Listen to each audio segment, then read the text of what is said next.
Hola, bienvenidos a un vídeo de obsesiones atemporales y hoy abrimos sección sobre relojería y curiosidades sobre el mundo de los relojes, concretamente sobre Rolex y algunas ideas que me llevaron a conocer la marca. ¿Es Rolex la mejor marca de relojería del mundo? ¿Por qué es tan cara?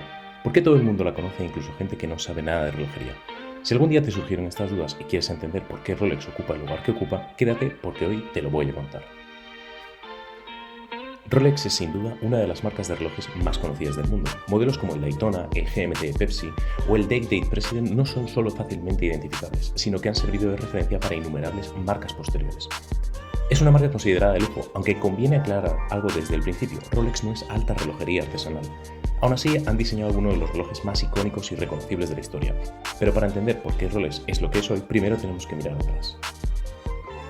Antes de ir al meollo del asunto, repasemos brevemente sus orígenes e historia.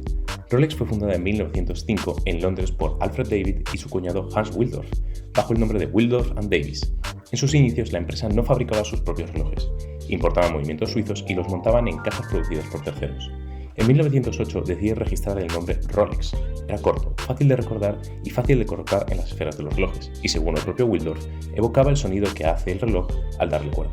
En 1919, y debido a los altos impuestos británicos tras la guerra, la empresa se traslada definitivamente a Ginebra, y así nace la marca suiza que conocemos hoy en día.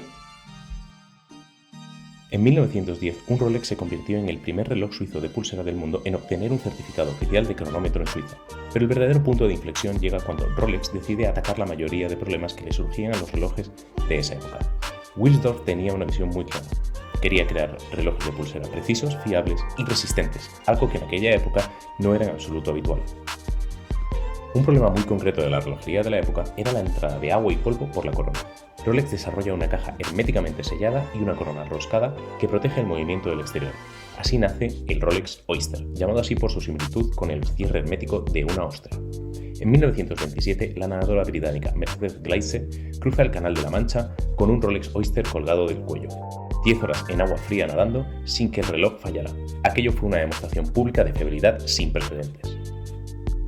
En 1931, Rolex patenta otros grandes desarrollos: el rotor perpetuo, un sistema de cuerda automática que aprovecha el movimiento de la muñeca. Hasta entonces, los relojes había que darles cuerda a mano con la corona, y desde ese momento el reloj pasa a llamarse Oyster Perpetual. En 1945 nace el Datejust, siendo el primer reloj automático con fecha visible en una ventanilla que cambia de manera automática.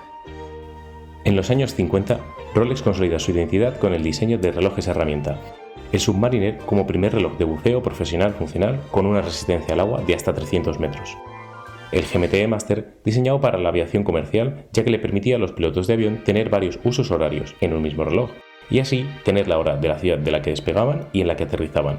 O el Explorer, utilizado para expediciones de alta montaña. Fue incluso utilizado en expediciones de subida al Everest. Hans Wilsdorf muere en 1960, sin descendencia. La empresa pasa entonces a manos de la Fundación Hans Wilsdorf, una entidad sin ánimo de lucro. Hoy día Rolex no cotiza en bolsa, no publica resultados financieros y no responde a accionistas externos. Por eso mantiene la identidad como la que tenía antes. Pero, llegados a este punto, conviene insistir en algo importante. Rolex no pertenece a la alta relojería artesanal. Marcas como Patek Philippe, Audemars Piguet o A. Lange & Son basan su valor en volúmenes de producción muy reducidos, un altísimo grado de trabajo manual y acabados tradicionales. Rolex, en cambio, tiene una manufactura altamente industrializada, con procesos robotizados y controles de precisión extremos. Se estima que Rolex es capaz de producir alrededor de 3.000 relojes al día, mientras Audemars Piguet produce unos 120 relojes diarios, casi 30 veces menos. No es mejor ni peor, son filosofías distintas. Y sin embargo, muchos Rolex alcanzan precios similares o incluso superiores a estas casas artesanales en el mercado secundario. Entonces, ¿por qué Rolex es una marca tan premium? Si Rolex no es artesanal, lo lógico sería pensar que sus relojes deberían ser menos exclusivos, pero ocurre justo lo contrario. Rolex se ha consolidado como un símbolo de estatus no solo por usar oro, platino o diamantes, sino porque incluso sus relojes de acero son profundamente deseados. Ellos buscan ingeniería de precisión industrial a un nivel casi quirúrgico. Rolex tiene un proceso de fabricación vertical prácticamente inigualable a día de hoy por otras casas de relojería. Diseñan, fabrican, ajustan, ensamblan y certifican cada reloj dentro de la propia compañía de Rolex. Es decir, todo el proceso de creación, producción y distribución del producto se hace 100% de manera interna. Esto se consigue gracias a las 4 grandes sedes que tiene Rolex.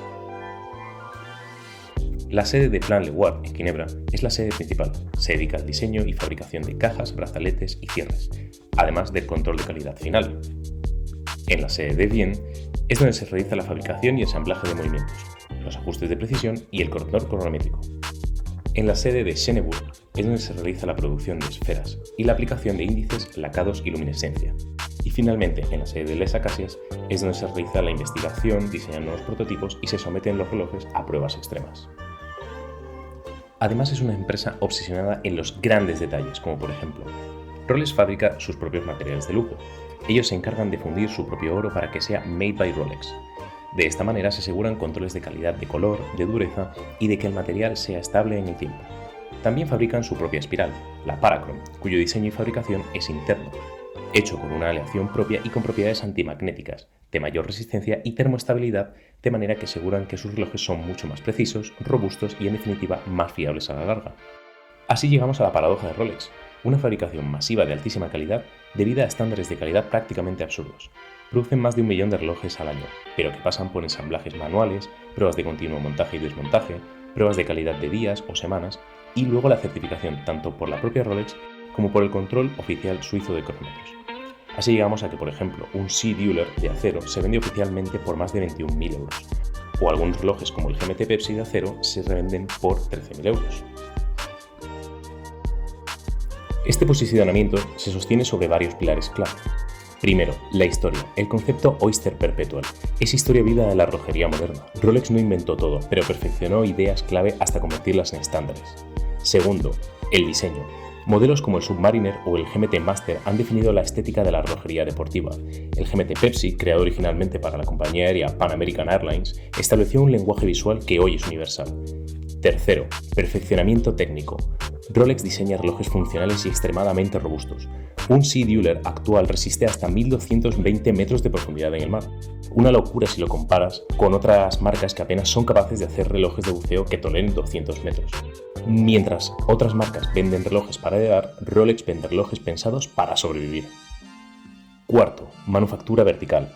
Rolex controla todo el proceso productivo, funde su propio oro, utiliza su propio acero Oyster Steel y controla cada etapa de fabricación. Esto permite una precisión certificada de -1 a +2 segundos diarios, superando los estándares COSC tradicionales. Y quinto, publicidad. Rolex no vende relojes, vende una idea. Éxito, logro, permanencia, legado.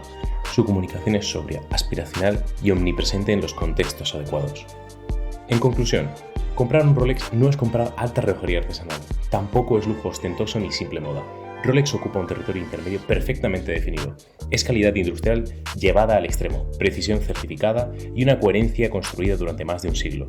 No es tradición pura, no es tendencia pasajera, es consistencia, control, excelencia, repetida millones de veces.